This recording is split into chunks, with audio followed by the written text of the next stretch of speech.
Look, let's be clear. This is a field hearing on the border because fentanyl comes across the southern border. I heard that questioned earlier. You can't understand why we're having a field hearing on the southern border relating to fentanyl. It's because it comes across the southern border, Ms. Garza. This is not political theater. This is not misinformation. It just comes across the southern border, and we're quibbling, as my colleague just said, we're quibbling about how much of it comes through points of entry and how much of it comes between points of entry. Look, multiple things can be true at once. Most of the seized fentanyl is seized at points of entry. Another thing can be true. A lot of fentanyl comes between points of entry and we don't find it.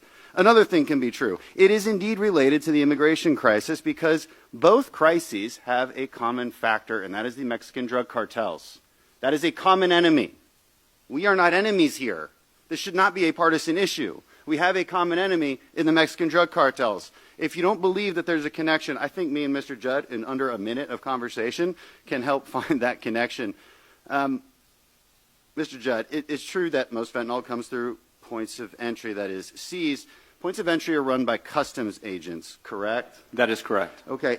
How often are customs agents pulled off the line to assist Border Patrol because of the immigration crisis? Well, Border Patrol agents are constantly being pulled off of the line to assist customs agents, and at times customs agents are also being pulled off the line to assist Border Patrol. Do we have enough customs agents to actually go through all the vehicles we need to go through? We do not. We need more. There we go. Cartels, are they making money off of illegal immigration? Do they charge every single illegal immigrant when they cross that border? $13 billion worth, yes. $13 billion. Do you think they reinvest that money in hospitals and schools, or do you think they reinvest that money back into their illicit drug trade? El Chapo spent an awful lot of money on himself.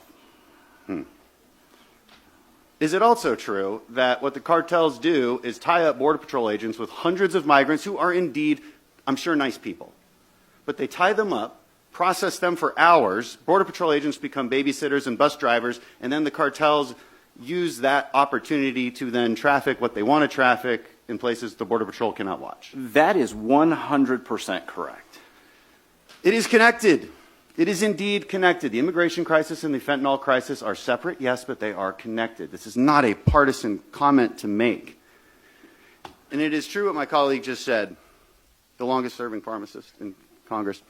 This is a different problem. This is not like the war on drugs. This is not cocaine and heroin. This is a poisoning problem, and it is poisoning almost 80,000 Americans a year. And it is coming from two specific organizations, the Sinaloa cartel and the Jalisco cartel.